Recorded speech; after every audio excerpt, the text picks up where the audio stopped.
Hey everybody, welcome back to the Wolf Pit with another episode of What Are We Eating and What Are We Cooking? That's right, today's gonna be a little bit of what are we eating and what are we cooking? When I did this Spam versus Treat video a little over a year ago, I wasn't really a big fan of Spam. But man, how things have changed since that video. Not only have I become a big fan of Spam, I can't get enough of the world's most popular canned meat. Spam has literally helped win world wars, fed people through the Great Depression even before it was called Spam, and given me a plethora of ideas on how to use this versatile processed canned meat in many ways. Like when I made the ever popular Hawaiian favorite, Spam musubi. Spam musubi is so simple to make, yet so delicious and filling.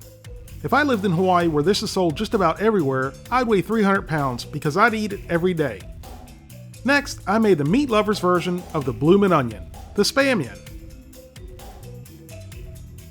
Crispy, sweet, and spicy, smoked pull-apart Spam fingers. Need I say more? Then I discovered Alvin Kailan's Ultimate Egg Slut Sandwich, which is the namesake of his restaurant's Egg Slut. This is one of the simplest, yet perfect sandwiches you will ever eat. Then I rolled the dice and gambled and tried generic Spam, which was obviously cheaper, but actually as good as the real deal. But then I had the misfortune of trying Spam Spread and Spam Scramble, which should never be allowed to represent this meat icon. But things got a little bit better when I tried the chorizo flavored Spam. At this point, Spam was like meth to me, and I was a meth head, and I couldn't get enough. So I did what any self-respecting meth head would do after licking my lips a lot. I went in all the way and made my own meth, so I would always have a fix. That's right, I made a shit ton of homemade Spam and damn near overdosed on it. I can already see the comments now of people getting offended and saying I'm making fun of addicts and overdosing and they can't help it. I'm not making fun of anyone. Well, maybe the licking the lips part, that's funny as shit. But it's an analogy, people. Stop being so sensitive. Then I remembered back in the day when I was studying horticulture at the University of Colorado that I'd eat anything when I got the munchies. So I bought this can of Spam flavored macadamia nuts. I mean, what could be better than Spam nuts at 4:20 in the afternoon after a long day of studying at the University of Colorado?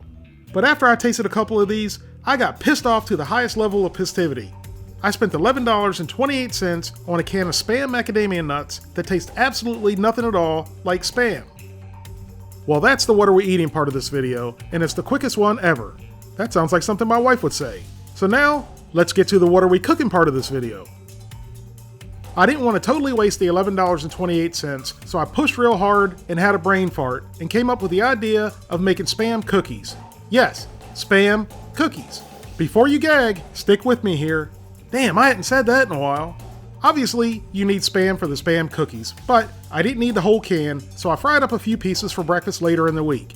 Then I cubed up 4 slices and threw them into a skillet over medium-high heat to fry and render until nice and crispy. The rendering process took a total of about 10 minutes. Once the fat had rendered, the Spam was to the perfect level of crispification. Then I added brown sugar to candy the Spam. Then I cooked the Spam and the brown sugar for about 5 minutes.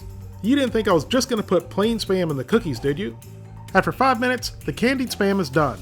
And when you remove it, place it on a plate, but make sure it's all separate because it's going to harden. And you don't want it all sticking together. It's kind of like Spam brittle. So far in this video, I've mentioned meth and wacky tobacco. Now, I'm going to mention crack. Candied Spam is crack, because once you start, you can't stop. I should have just stopped right here and ate it all instead of doing this video. It's so good, and I highly recommend you try some. Let's see if I can come up with a heroin analogy before the video's over. Now let's put everything together to make the Spam cookies. In a large bowl, add a bag of Betty Crocker sugar cookie mix. I'm sure you can use any brand you like, or your homemade sugar cookie recipe. Then a whole stick of room temperature butter,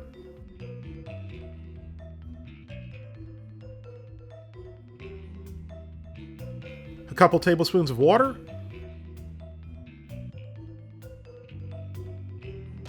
and white chocolate chips. And I used about a half a bag of chocolate chips. You might need to add more, depending on what grade stuff you're studying. And I don't know why, but I gave it a mix at this point.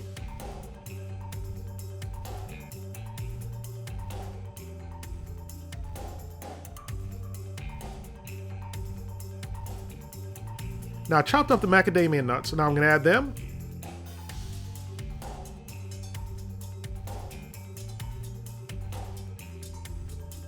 Along with the crack.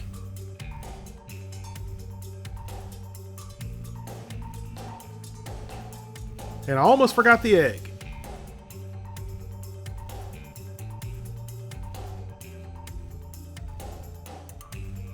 Then give it all a good mix until it's well blended. And I did have to add just a little bit more water.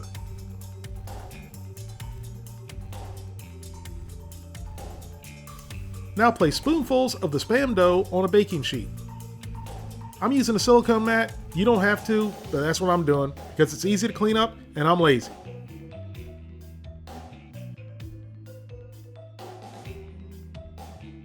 Then bake these according to the directions on the package.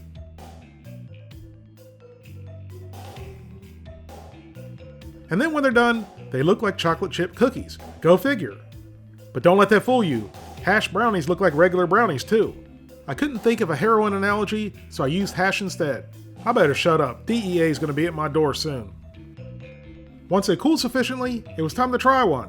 And I didn't feel it was appropriate to have Spam cookies with a glass of milk. So I had a glass of Crown Royal instead. I did one thing very wrong. I didn't add enough Spam. For that size bag of mix, I should have added the whole can. But there was still enough Spam in the cookies to give you the taste and the texture. And the cookies, believe it or not, were delicious. They were obviously nice and moist, as you could see. And the chocolate and the Spam, everything went well together. It sounds like a really funky cookie, but it's a really delicious cookie.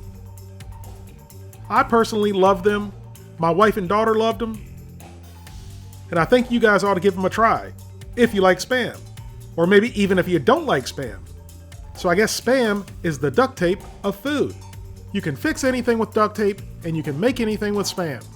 If you'd like to help support the Wolfe Pit, consider being a patron. You can pledge as little as $1 a month. That's $12 for the whole year. And every little bit helps. It helps me produce more high-quality videos more often for you, the people. Thank you all very much for watching. I hope you do give the cookies a try and don't give the nuts a try. Please don't forget to like this video and subscribe, and I'll see you soon.